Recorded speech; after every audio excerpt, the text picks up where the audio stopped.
Hello and welcome back to the Astrology. We are your host, Stella and Nayeli, and this podcast is all about astrology, celebrity news, and how to use astrology in your everyday life.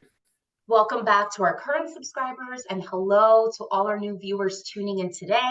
If you're new and like our content, please feel free to subscribe. By continuing to gain subscribers, it allows us to continue making this content, and your comments help us to get ideas on new episodes and what topics you like best. So, Stella, what are we discussing for today's episode? It's a hot topic. Yeah, Travis and Taylor, right? Yes. Yes. So this is the So, couple that a lot of people have been talking about. You know, there's, lots of people that are shipping this relationship, thinking, okay, this is it. This is end game for Taylor. There's other people that wonder, okay, is this more of like a showmance where they're doing this for publicity? And then in between, you have people wondering, are these two celebrities really compatible or not? Are they going to make it past this football season? And there's no denying that Taylor Swift has had a huge impact on NFL viewership, on the attention put on the NFL, especially with Travis Kelce's team, the Kansas City Chiefs. So yeah, in this episode, we'll be analyzing these two celebrities and then really looking at what is the compatibility between them. Does this couple have a shot? So yeah, I guess by starting, let's get into Taylor, the good, the challenging. What are your thoughts on Taylor and how she is as a person and what she would bring to a relationship?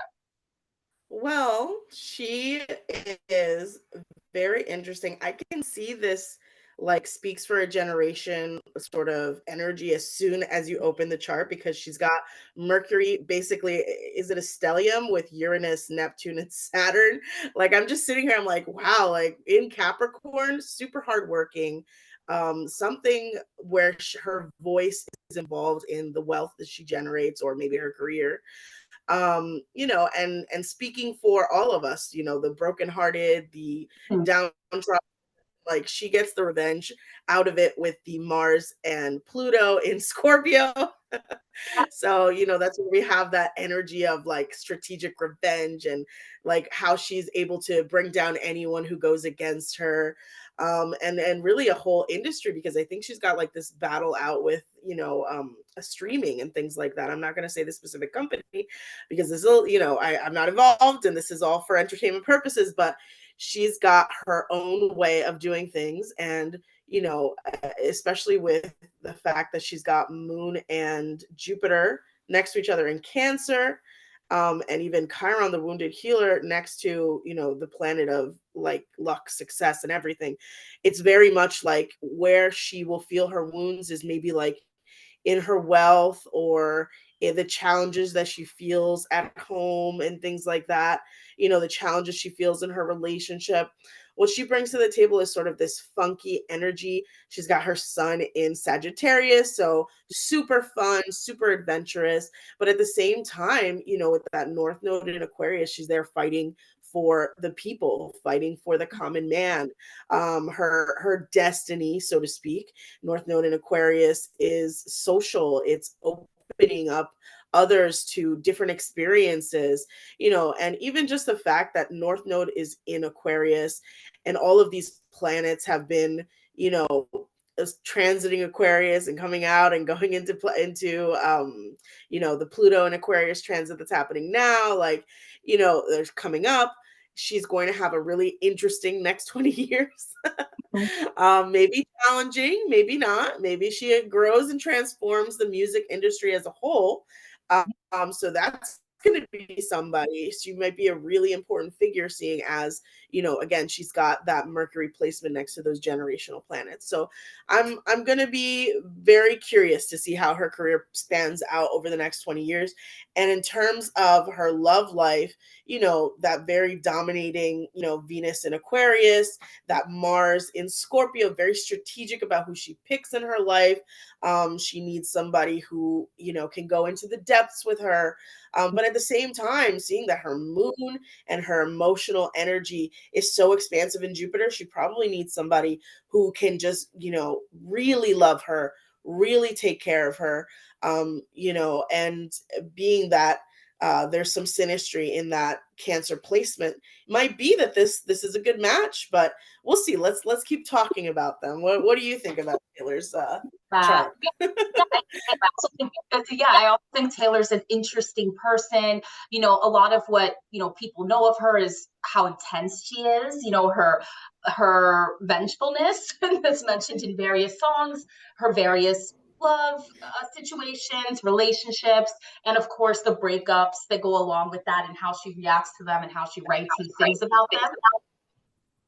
Like you mentioned, she has her Mars, you know, right next to her Pluto. Those are two really intense planets. Mars being the planet of action, Pluto being the planet of transformation. You know, Pluto can also be kind of a vengeful planet, kind of a dark planet. And they're both in Scorpio, and they're both right next to her ascendant as well. So, you know, how she is, you know, with the intensity and you know, standing up for herself and taking revenge, that's very much like a part of how she comes across to people. It may not be all that she is, but it's something that's just very out there, very apparent. And I'm sure it can translate into her relationships because you know, on the opposite side of the ascendant, you have the descendant, which starts the seventh house of relationships. So, you know, like you mentioned, she probably needs somebody that can really go into the depths with her. You know, when she enters a relationship, you know, she's all about it. She expects it to be very committed. You know, there's probably a lot of jealousy involved, maybe some power struggles, but at the same time, the sense of freedom. So looking at her chart, there's like this really interesting dichotomy of intensity, but then also needing to do her own thing, you know, being very ambitious. You know, she has some interesting aspects, challenging aspects really that involve her moon. So her moon is opposite her Uranus. So that could make her emotions, you know, kind of impulsive, kind of, I wouldn't say unstable, but maybe surprising, maybe erratic, with Uranus playing that planet of surprise. Her moon is also opposing her Mercury.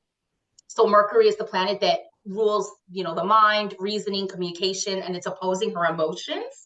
So there might be some challenges there. And then her moon also opposes Neptune, the planet of illusion. So she might, you know, enter relationships that may not be the best for her or might be really idealistic, where she kind of sees the good in it or sees the relationship as something that it really isn't. But it could also make her really hopeful in relationships, which could be a good thing.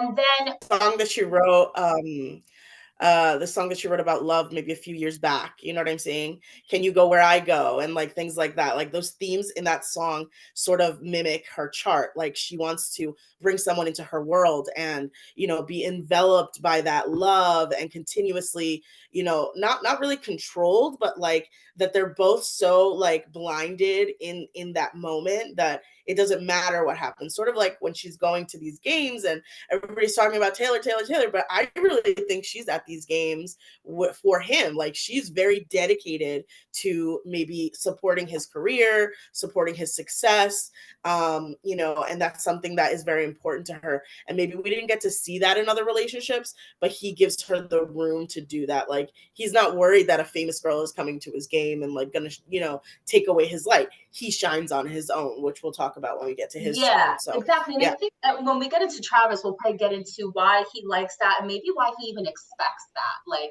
maybe different from the other guys he's been with, he probably expects and wants that person, you know, that girlfriend that's going to be the cheerleader at his game, every game, devoted. And that's something that Taylor can do, or maybe she puts herself in those positions where she wants to please, surprisingly, you know, with her moon in conjunct Venus. So in conjunct is also a very challenging aspect. It means the two planets aren't really related. It might struggle with each other. So you've got the planet of emotion, you know, in conjunct with the planet of love, Venus. And in that case, it could make, you know, her attract people that really demands a lot from her, whether it's demanding secrecy, like her last relationship before Travis, or actually the last relationship before Travis. I forgot his name, that British We should do like an analysis of all of them one day, but yeah, like that would be a lot. it's neither here nor there. Differences are. But then it could also make her be a bit of a people pleaser. But at the end of the day, she has that sense of freedom. Like her sun very much stands alone for the most part. So her sun, like you mentioned, she's a Sagittarius. So Sagittarius is like a fun sign. It could be a very extra sign that probably adds to her extraness. You know, if you think of like another singer that's a Sagittarius, Miley Cyrus, like Sages, they have that energy. It's very out there. It's very who they are. It's very like over exaggerated sometimes. But it's also a sign of exploration and expanding horizons and freedom in a sense. And her sun isn't really aspected very well or at all with other planets.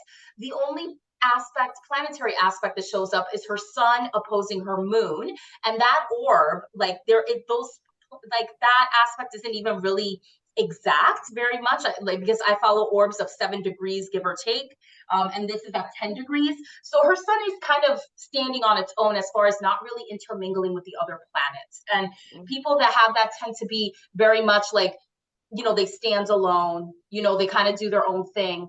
And she also has that Venus in Aquarius, which, you know, can make her really fun and unconventional in love, but it could also mean that she has this sense of like she'll commit, but she can't be tied down. If you think of, for anybody that's watched her video of Me, which was probably one of my least favorite, you know, it's a good video, but it's probably one of her songs that performs not as well. But there's a scene in the video where she's getting gifts, I guess, from the love interest in the video, and the love interest almost gives her a ring, and she kind of shy, she's kind of worried about it, and then the love interest gives her a cat, and then she's relieved. So that song, that video is pretty. It's a lot like how Taylor is in her love life. She wants that commitment, but then there is an aspect of her wanting that freedom, and we'll get into it's probably something she struggles with. It's a Her Venus challenge. It's Aquarius, a challenge, but yeah. it also makes me, you know, I always wondered, like, why does she always, when I saw this chart, I figured it out. Why does she always stand alone in a lot of issues? You know, why is she like the marker in, you know, social justice issues, or, you know, when it comes to issues of streaming and, you know, singers' rights, and like she stands alone. Like, she's very comfortable there because of her sun placement. She's very comfortable there because she understands that maybe this is sort of her destiny. This is sort of how she is going to be leaving a mark on the world. Like, maybe she'll leave it a better place for the next singer who has to deal with, you know, the corporate sort of underbelly that's going on. She sort of left her, you know, the people that helped establish her, she left them behind, and she's okay in that role where she needs to be alone in order to succeed, but not necessarily succeeding alone. She knows that she has teams and people and things like that, but not for the success itself. Her songwriting, her music, her work is hers, and she feels very, maybe like that scorpionic energy of in control of it, that Mars and Scorpio. It's my work, it's my energy that I've put into this, you know. So it answered a lot of questions about her personality. When I finally saw her chart, I was like, wow, this makes a lot of sense that she would be the only one who doesn't want her music on a streaming service. Or you know, this makes a lot of sense that she's like, you know, allegedly, of course, this is for entertainment purposes only, that she is, you know, able to just leave a relationship, write these songs, and not feel, because a lot of people feel remorse, you know, a lot of people are guilted, a lot of people, she didn't care about all of that. She was like, I'm gonna write, and I'm gonna keep writing. And now she's in her self-analysis stage. So I think she's evolving as the sun in Sagittarius, where she's asking the question, is, am I the problem? You know, this is great. Like, we're evolving. I'm excited about it. But she's also past her what is it called? Her Saturn return. She's finally over it. Pluto is leaving Capricorn as well, so she's gonna have that release from all of those planets and that pressure from Pluto, at least for the next 20 years, before it becomes, you know, in the next sign, in Pisces. So, you know, it's an interesting time for her to see where this next, like, Pluto retrograde, you know, entering Aquarius ultimately is going to lead. Yeah, and it's interesting that she's entered this relationship as she's entering this new era, which will really kick off like towards the end of 2024, when, especially when, like you said, when Pluto enters Aquarius for the next 20 years. And an additional thing I will add is, you know, her Venus is in Aquarius, which is very much like you know, like an unconventional, freedom, fun kind of sign. But then her Juno, which is the asteroid that represents what people need in long-term relationships, is in Scorpio. So I find that really interesting because Scorpio is a fixed sign like Aquarius, but they're really different. Like from my opinion, Scorpio is all about like being one with your partner, like having the emotional and sexual intensity. You know, there's power struggles or Control, a betrothal. little bit of control out there. I'm just gonna throw it out there. It's not very much about freedom, in my opinion. It's about merging. So it's interesting that, you know, and it goes again with her dichotomy of, you know, she really craves that deep connection. She can be kind of ruthless and revengeful and sad and upset when a relationship doesn't work. But she also is like very freedom loving and, you know, maybe doesn't like conventional types of commitment. So that's going to be interesting to consider as we get into Travis and his astrology. So let's get into that. So, you know, looking at Travis's chart, what are your thoughts on him and what kind of person he is, what he brings to a relationship? So, first of all, the first thing I noticed, and not to bring up synastry, but they have very similar generational planets. Jupiter's in the same place, sort of almost conjunct.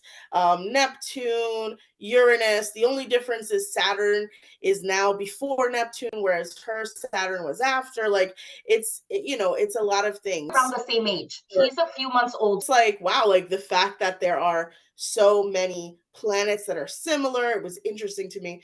But more than anything, he's got that moon in Sagittarius energy, which is very much, you know, matching her, you know, sun in Sag, but he probably feels very like connected to her because of that. Like she really sees him, she really feels for his needs and, you know, things like that. But yeah, about Travis himself, he's got that Venus placement in Scorpio. So now we've switched, right? She had Mars and then Pluto as well, because that's again the generational aspect of it. Um, then his conjunction of Mars and Sun in Libra, like talk about somebody who not so much wants someone dominating, but will let someone lead. You know what I'm saying? Will let someone be sort of that lead character in the relationship, is not going to worry about, you know, his light not being, you know, shined upon. But also beauty, like being the fact that it's in Libra, he probably needs someone who is like not just beautiful, but accepted beauty. Beauty that's accepted by society necessarily, right? Beauty that is beyond. So she sort of represents, you know, this archetype of the beautiful woman of our time, you know, and so he's got the ultimate, you know, like Libra placement girlfriend. She's social, she's outwardly successful, she's got all of the superficialness that sort of that Libra placement needs. That's beautiful, that's this, that's that. And then on a different level, the fact that he has Chiron as well in Cancer and Jupiter in Cancer, that sort of masculine energy of that planet inside of this feminine sign, he is sort of probably attracted to a person who can expand that, feminine energy in him, who can bring that feminine energy home to him, right? Then we have, you know, North Node in Aquarius, and again, very similar placements that I'm feeling like he's got this sort of very super critical as well kind of energy because of the Mercury in Virgo, but that also could mean protectiveness. He speaks up for his girlfriend, or he's very, you know, working towards becoming someone who can, because it's later energy in Virgo, he's working towards somebody who can become more observant rather than more verbal about his criticisms. You know what I'm saying? And could really be somebody who helps her, and it helps her expand as well. So yeah, it's very interesting chart. Yeah. What do you think? Yeah, I mean, I think what I found interesting is that he has a lot of the same aspects as Taylor, like a lot of the planets in the same sort of relationships and the same planets in geometric angles that are similar to Taylor's. So that could also make them relate to each other. He has some aspects that really show that he can be ambitious, but that can also show that things might come easily to him. He has like a natural charm. And, you know, like his Jupiter trine Pluto, you know, you've got the planet of luck and expansion in good aspect with the planet of transformation and power. So that's going to make somebody very ambitious. And not only that, but be able to fulfill that ambition. His moon, the planet of emotion, is in good aspect with the planet of drive and action, which is Mars, also playing into him being ambitious, him having really good strength. And so that might go well with Taylor, who is also very ambitious. She has a stellium in the hardworking sign of Capricorn. So that goes really well. Like they can go toe to toe with their ambition. He also has some challenging aspects. You know, he has flaws like we all do. Like Taylor, he can probably be kind of emotional. So he has Jupiter opposing his Neptune. And Taylor has the same aspect. And so you've got the planet of expansion opposing the planet of, you know, not only illusion, but Neptune, you know, relates to the 12th house, hidden emotions. So, you know, his emotions can be very magnified. And Taylor has that too. So they can probably both be emotional and extra together, which has pros and cons, right? Like it could be great when you're really bonding, and it could be tough when when it gets too emotional.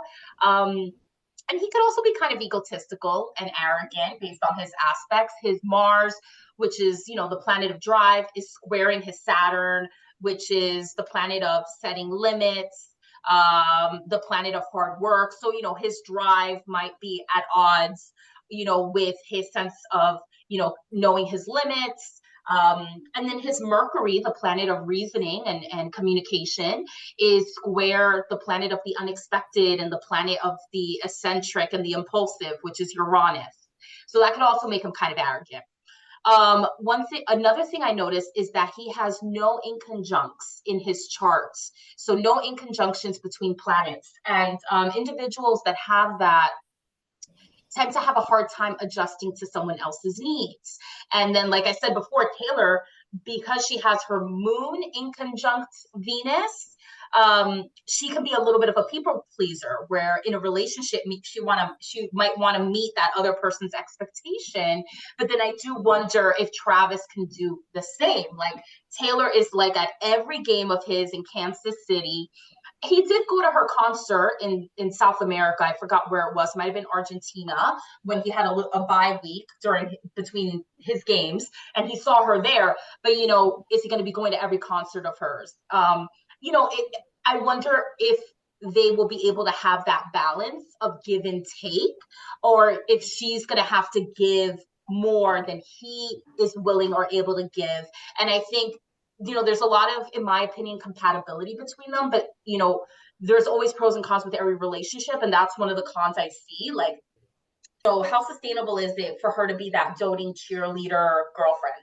Because a part of her is that, you know, with her Scorpio traits, but a part of her is that Aquarian, I'm going to do my own thing, and that Capricorn, like, I've got my career. And so, you know, she's entering a new era towards the end of this year. So maybe she realizes, okay, like, maybe I have to step back in my career. Maybe I'm going to work more behind the scenes, and be more of that doting girlfriend, perhaps wife. Or maybe she realizes later in 2024 that that's not going to work for her. So that'll be interesting to see how it plays out. And then I would say it's very in alignment with the Pluto placement that's coming, and that it's going to be right over her Venus. So I'm going to say, like, as it's transiting Venus, maybe she'll stick to that, but she'll transform as the years go on, whether it's with Travis or someone else, into somebody who takes her power back. You know what I'm saying? Like, or into someone who becomes a family oriented person. You know what I'm yeah. saying? Who's going to be more dedicated to that relationship. But it just depends on what Pluto's going to bring out in her. So I would say after you make $1 billion with the concert, like, you know, you've done a lot. Like you can find a relationship to settle down in, right? You would think, right? You would think. So Taylor, with Taylor, but she's got all that energy, so Yeah. I don't know. No, you might come to that realization of like, hey, I've done enough. Maybe I can just like sit back and not tour all the time and be a songwriter, just focus on my entrepreneurial pursuits, like be at home more. Or she might lean into her Capricorn traits of like, nothing's ever enough. Like, I have to keep going. Like, I have to keep Mhm. doing. And something's going to have to Or give. She's going to have to figure out or what. as we got a sneak preview with her Pluto, I believe her when Pluto was still in Aquarius, before it went back into Capricorn. I can't remember what time that was, but she basically asked her followers to sign up for voting, sign up to vote. I can't remember. I think it was September of last year. I have to check what time that was and where the planets were, but I feel like that was a preview of where her Pluto in Aquarius era is going to go, whether that's in helping the political system or maybe becoming involved more politically, maybe creating a more ethical society since it's placed in Aquarius, more equal society, helping to represent the people, women's issues since Venus is there as well. So maybe that's sort of a preview, that energy of let's get out the vote and let's help people find an easier way to live in this world, like her true calling. Music was a step to the next level that she's going to. Yeah. Yeah, exactly. And Pluto has sort of been going from like Capricorn to Aquarius, kind of this little back and forth for the past couple of years or so. And then it's going to fully go into Aquarius for 20 years in November 2024. And for those that are listening, if you want more info on that, listen to our Energy of the Winter 2023-2024 episode, because we go on more in depth. So yeah, with Taylor having a lot of Aquarianness to her chart, this is going to affect her greatly. So we've probably been seeing sneak previews, and then towards the end of 2024, it's really when it's going to turn the tide, and she's really going to start to enter this new era. But with Travis's Venus and Juno placement, it's sort of the opposite of Taylor's in a way. So his Venus is in Scorpio. So his Venus is in an intense water sign, Scorpio, and Taylor's Juno is in Scorpio. So, how he wants to receive love is very like devoted, very intense. If he doesn't get his needs met, the typical Scorpio dark sides of jealousy, manipulation, power struggles will show up. But it could maybe work for this relationship if Taylor leans into what her Juno asteroid needs. If Taylor realizes, hey, something's got to give with my Aquarian freedom traits, and I really need like intensity for a relationship to work for the long haul. If Taylor decides to lean into that, it could work with Travis. And then Travis's Juno, the asteroid of what he needs for long-term relationships, is in Libra. So kind of a different sign.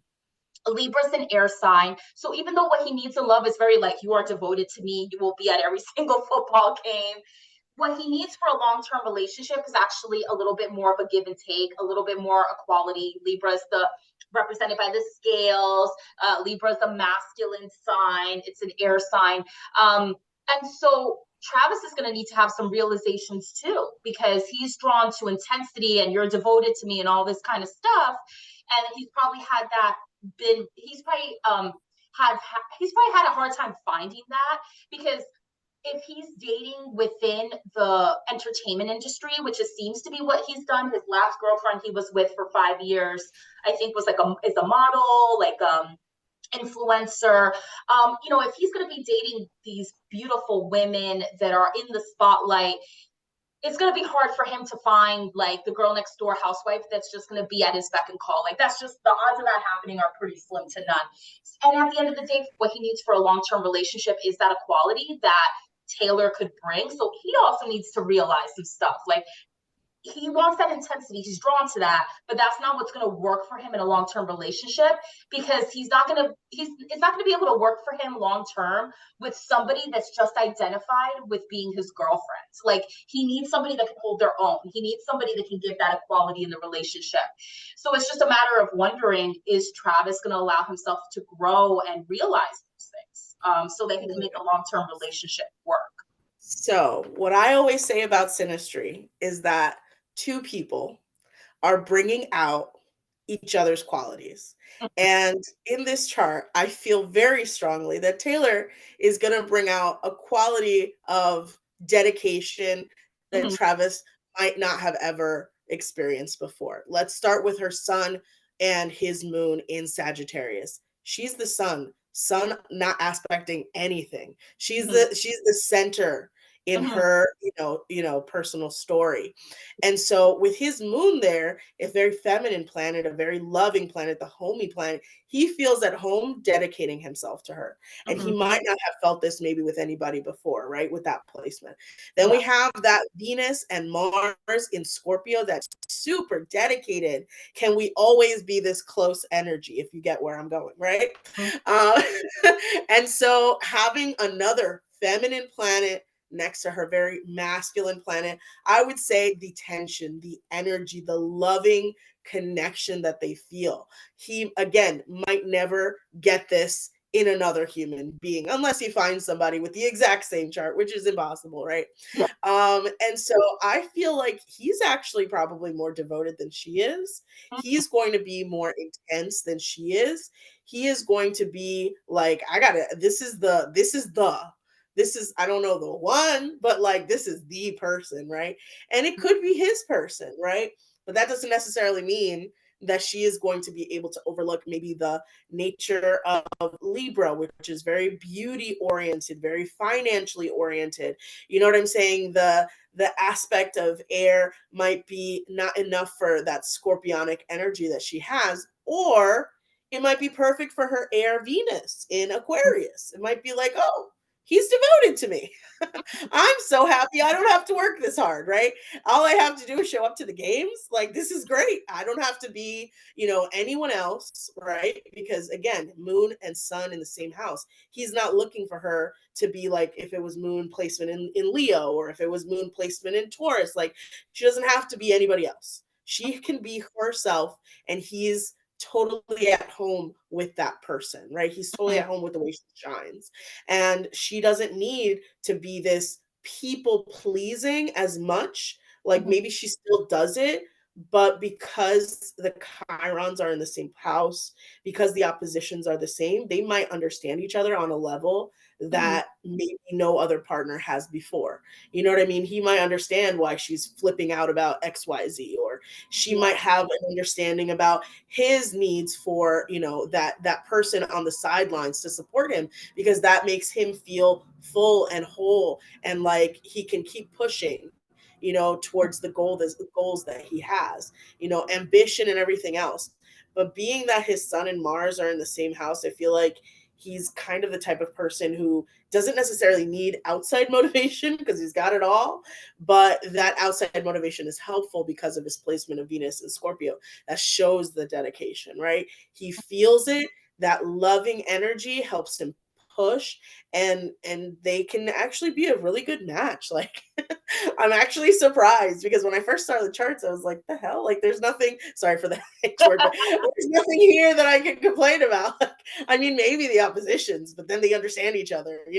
So it was interesting to see the synastry, just because I feel like synastry is a communication between two people. What are we bringing out in each other? What are we showing each other? What are we teaching each other? And throughout maybe the energy in Aquarius that's coming, they can be great support to each other.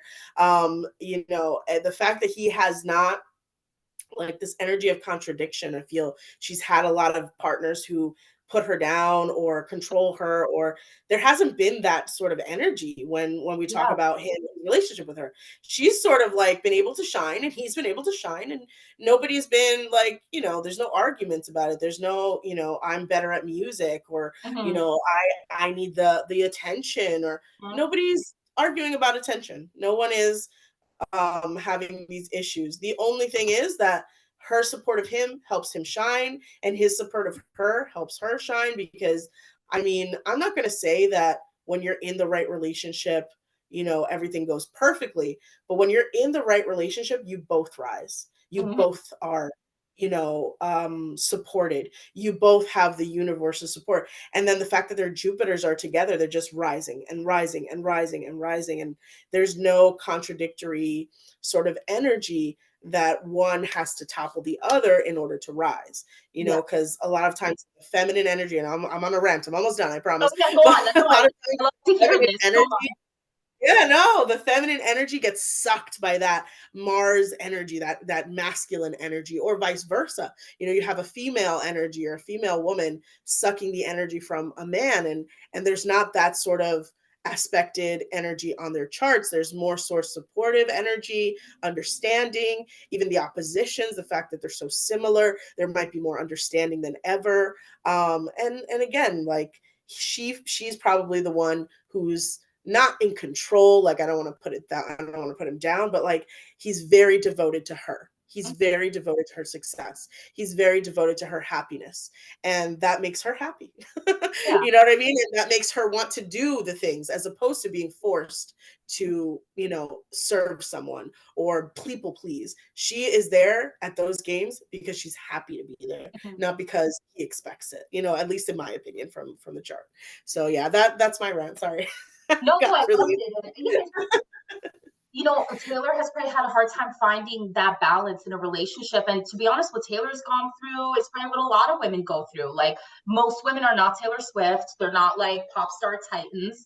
But, there's a lot of women out there that are very ambitious, but also want love and all those things. And, again and again and again, women are encountered with men that are threatened by it, to be honest. And I might be speaking of it from personal experience. But a lot of getting past that, it can take, finding that right balance, that compatible relationship where the masculine and the feminine energies, regardless of the genders involved, but where the masculine and the feminine energies fit together, where those energies fit together like a puzzle. And that's why compatibility and knowing about that is so important for people to consider, because if you're not in the right relationship, or in a compatible one, it could really dim your shine. It could really hold you back, and have really significant effects. So, yeah, I think overall this relationship could work, but there's going to be no relationship's perfect. There's always challenges that are going to be present that must be overcome. And I think, the rest of this year, like this, maybe towards end of winter into the rest of the year, is going to determine a lot of whether they can go the distance. Because I think there are parts to both of them that can be kind of codependent, like wanting to be in a relationship, maybe putting up with things that aren't really right for them to be in a relationship, and they might have encountered that before. And this relationship will show if they can get past that, where they're finally in a relationship where they're not just in it to be in a relationship, but they actually work and they're actually compatible. Or maybe they realize that they're not going to be able to do the personal evolutions that they will need to make this relationship work. But I personally think if they don't consider those evolutions, they might be missing out on a great relationship. So they actually, yeah, have more compatibility than I think what a lot of people would have thought for this couple. yeah, there's less challenges basically. And more important than anything else, I feel like the synastry between the two of them and the planets that are going to be aligning over the next few months, I think we're going to see Taylor transform maybe into wifey. I don't know. I'm not Yeah, I'm going to say it here first. I think yeah, that this is wifey material for Travis. I think that she could really see her husband there just because Jupiter placements are, you know, husband, and his Jupiter is in the right place. And, you know, it could work, you know, like it could be the relationship that she's been looking for. And maybe this Pluto energy is to transform her from pop star to wifey and, like, you know, a activist. stay-at-home mom, or vice versa. Like he might transform from you know, like a football player to like the ultimate dad, and like everybody looks up to him just because, you know, North Node is in Aquarius and that's where Pluto is going to be. He might actually be like the shining example or something, you know what I mean? Like, and they might be like the couple. Like, so we'll see. I hope that their journey continues, because it's very interesting to see people like surprised, like, oh, they have a good relationship, she wants to be at his games, like this is strange. Like they're supporting each other, and I'm like, yeah, That's what people do in relationships. Yeah. Like, why is that weird? You don't have to be in competition. It's not a competition. Yeah. So yeah. Yeah, exactly. It could work for the both of them. And Mhm. yeah, I think they met at the right time. If they would have met in their early 20s, or yeah, if they would have met in their early 20s, the relationship probably wouldn't have worked out because they have such ambitious energy that they probably wouldn't have been ready for that evolution that kind of happens after your Saturn return. And, in their case, it's going to be happening when Pluto enters Aquarius. So it's a mixture of that compatibility, those puzzle pieces fitting together, but also timing. Like the timing is on their side, I think, more so than if they would have met like 10 years ago. So it goes to show compatibility matters and timing is everything. Mhm. Yeah, for sure. For sure. Yeah. So this has been their episode. Yeah, and there's been a lot of astrologers, a lot of articles out there analyzing this relationship. But I feel like what we offer is we're painting a complete picture. We're not just saying they're great and this and that. Like we're saying that, but we're also being realistic of you know a holistic view, like what's the good points of their relationship, but what are some hurdles they're going to have to overcome. And so hopefully that insight that we've shared today adds to any insight you've already gotten from all the Taylor and Travis astrological articles that have come out there. We're happy to add to that commentary that's happening in society right now. And we hope you enjoyed this episode, and we'll see you in the next one.